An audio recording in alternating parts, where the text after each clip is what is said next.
नमस्कार साथियों, देवव्रत क्लासेस में आपका हार्दिक स्वागत है। आज हम पढ़ेंगे 30 जनवरी के कुछ महत्वपूर्ण करंट जीके के क्वेश्चन। तो देखते हैं पहला प्रश्न है, गरीब नवाज हज़रत ख्वाजा मोइनुद्दीन चिश्ती की दरगाह में 811वीं उर्स की शुरुआत कब होगी? तो ध्यान रखना, 22 जनवरी 2023 को कौन से नंबर का उर्स होगा? 811वां उर्स है, उसकी शुरुआत होगी। कब होगी? जनवरी में, ध्यान रखना। और इससे पहले क्या होगा? झंडा चढ़ाने का प्रोग्राम होता है, वो कब होगा? 18 जनवरी 2023 को होगा। उसके बाद में क्या होगा? उर्स की शुरुआत होगी। और कौन से नंबर का है ये? 811वें नंबर का। अजमेर दरगाह है, उसका अध्यक्ष कौन है? आमीन पठान। अध्यक्ष कौन है? आमीन पठान। और आपको पता है, ये जो दरगाह है इसे भारत का मक्का भी कहा जाता है। भारत का मक्का भी कहा जाता है। और हाल ही में ये चर्चा में क्यों है? क्योंकि यहाँ पर जो 811वें नंबर का जो उर्स होना है, उसकी क्या चल रही है? तैयारियां चल रही है। अंदाज़ा लगाया जा रहा है कि 2 से 3 लाख तक ज़ायरीन हैं, यहाँ पर क्या है? ज़ियारत के लिए आएंगे। और आपको पता है, ख्वाजा मोइनुद्दीन चिश्ती की दरगाह कहाँ पर है? अजमेर में। कहाँ पर है? अजमेर में। अगला प्रश्न है, हाल ही में किस बाघ की मृत्यु के कारण सज्जनगढ़ बायो पार्क है वो चर्चा में रहा? तो ध्यान रखना, T24। कौन सा है? T24 टाइगर की मृत्यु के कारण है ये जो बायो पार्क है वो चर्चा में रहा। इससे पहले ये T24 टाइगर है, ये कहाँ पर था? ये रणथंभौर पार्क में था। वहाँ से शिफ्ट किया गया कहाँ पर? सज्जनगढ़ बायो पार्क में। और हाल ही में क्या है? बोन कैंसर के कारण क्या होगी? इसकी मृत्यु होगी। कितनी आयु में? 17 साल का ये टाइगर था, इसकी क्या हो गई? मृत्यु हो गई। इस कारण से क्या है? ये चर्चा में है। अगला प्रश्न है, कोटा में नीट व जेईई की तैयारी करने वाले छात्र छात्राओं की समस्याओं के समाधान के लिए जिला प्रशासन की ओर से, ध्यान रखना कहाँ से? जिला प्रशासन की ओर से किस पोर्टल को विकसित किया गया? तो ध्यान रखना, ई कंप्लेन पोर्टल।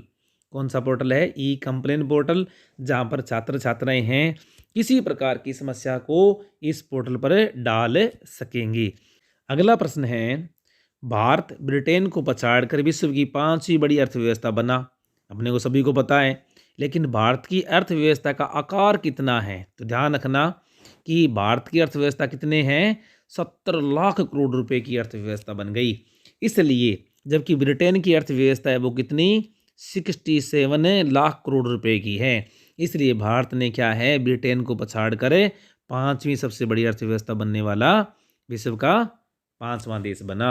अगला प्रश्न है, आईसीसी यानी आईसीसी इंटरनेशनल क्रिकेट काउंसिल ने भारत के किस तेज गेंदबाज को ICC emerging cricket of the year के लिए नामित किया है? यानी किस गेंदबाज को? ध्यान रखना, अर्शदीप सिंह को। किसको किया है? अर्शदीप सिंह को।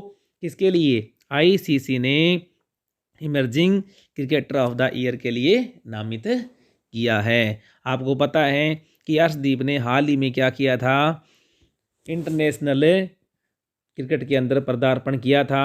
और जब पदार्पण किया तो इन्होंने क्या है? सर्वाधिक 33 विकेट है उसने एक सीरीज में लिए थे। अगला प्रश्न है, हाल ही में शिल्प कला माटी बोर्ड ने अपने मनोनीत सदस्यों की संख्या बढ़ाकर कितनी कर दी है? तो ध्यान रखना, कितनी कर दी है? 11 कर दी थी। पहले कितने थे? 5 से, अब 5 से बढ़ाकर कितनी कर दी है? 11 कर दी है। और ध्यान रखना, शिल्पकला माटी बोर्ड का जो अध्यक्ष है वर्तमान में कौन है? श्री डूंगरराम गैदर। अगला प्रश्न है, पीठासीन अधिकारियों का अखिल भारतीय शिखर सम्मेलन का आयोजन 10 से 12 जनवरी को कहाँ किया जाएगा? तो ध्यान रखना, राजस्थान विधानसभा जयपुर के अंदर इसका आयोजन किया जाएगा। अगला प्रश्न है, वर्ष 2023 में राजस्थान इंटरनेशनल फिल्म फेयर का आयोजन राजस्थान के किस जिले में किया जाएगा? तो ध्यान रखना, इसका आयोजन कहाँ पर होगा? जैसलमेर में किया जाएगा। अगला प्रश्न है, हाल ही में गठित राजस्थान उच्च शिक्षा काउंसिल का अध्यक्ष किसे नियुक्त किया गया है? ध्यान रखना, उच्च शिक्षा काउंसिल है उसका गठन किया गया है। उसके अध्यक्ष कौन है? राजेंद्र यादव, यानी उच्च शिक्षा मंत्री श्री राजेंद्र यादव। और उपाध्यक्ष कौन है? श्री दरियाव सिंह चुड़ावत। ध्यान रखना उपाध्यक्ष कौन है, श्री दरियाव सिंह चुड़ावत।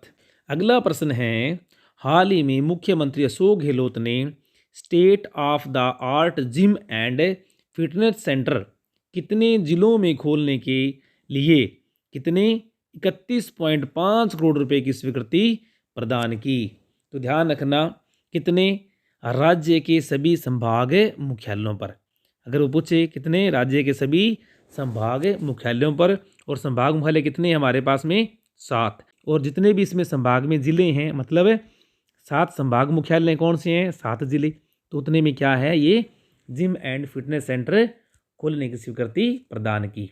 एक प्रश्न और है साथियों, देखना, मुख्यमंत्री श्री अशोक गहलोत ने राज्य के कितने जिलों में ओपन जिम सेंटर, अब देखो दोनों में फर्क है, एक तो अपने पास में state of the art gym and fitness centre है और एक अपने पास में ओपन जिम सेंटर खोलने की स्वीकृति प्रदान की।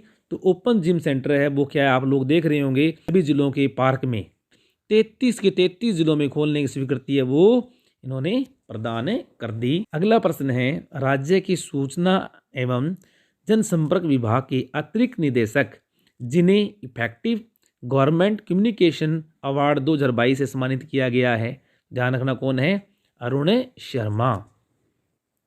अगला प्रश्न है, राज्य का पहला स्वचालित रोपवे, स्वचालित ध्यान रखना, स्वचालित ऑटोमेटिक रोपवे का निर्माण किस जिले में किया जा रहा है, तो ध्यान रखना जयपुर में। और ये राज्य का कौन सा रोपवे है, 5वां, क्योंकि बाकी जो है वो स्वचालित नहीं है, उनको क्या है ऑटोमेटिक नहीं है। तो एकमात्र जो राजस्थान का पहला स्वचालित कहाँ पर लगाया जा रहा है, जयपुर में, और इससे पहले 4 अन्य जो लगी हुई हैं वो कहाँ पर है, अलग अलग क्षेत्रों में हैं, लेकिन कितने हैं वो 4, और ये कौन सा है 5वां रोपवे, और इसी के साथ में ये जयपुर का दूसरा रोपवे है, ध्यान रखना। अगला प्रश्न है, 28 दिसंबर 2022 को कांग्रेस का कौन सा स्थापना दिवस मनाया गया। देखो ध्यान रखना 138वां स्थापना दिवस मनाया गया, क्यों, क्योंकि भारतीय राष्ट्रीय कांग्रेस की स्थापना कब हुई थी, 28 दिसंबर 1885 में हुई थी। तो कौन सा स्थापना दिवस मनाया गया, 138वां स्थापना दिवस है वो मनाया गया।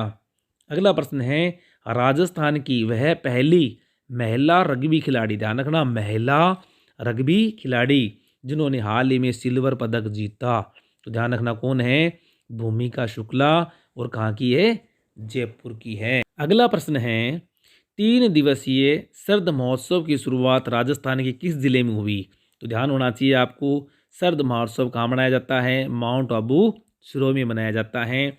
उसकी शुरुआत कब से हुई, 29 दिसंबर से शुरुआत हुई, कब तक चलेगा ये, 31 दिसंबर तक, यानी कितने दिन चलेगा, 3 दिवस तक ये महोत्सव चलेगा।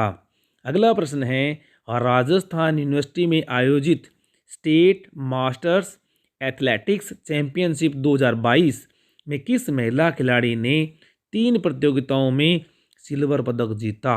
देखो 3 प्रतियोगिताओं में, एक में नहीं, कौन कौन से में, नाम क्या है इसका, पूनम गर्ग, नाम क्या है, पूनम गर्ग।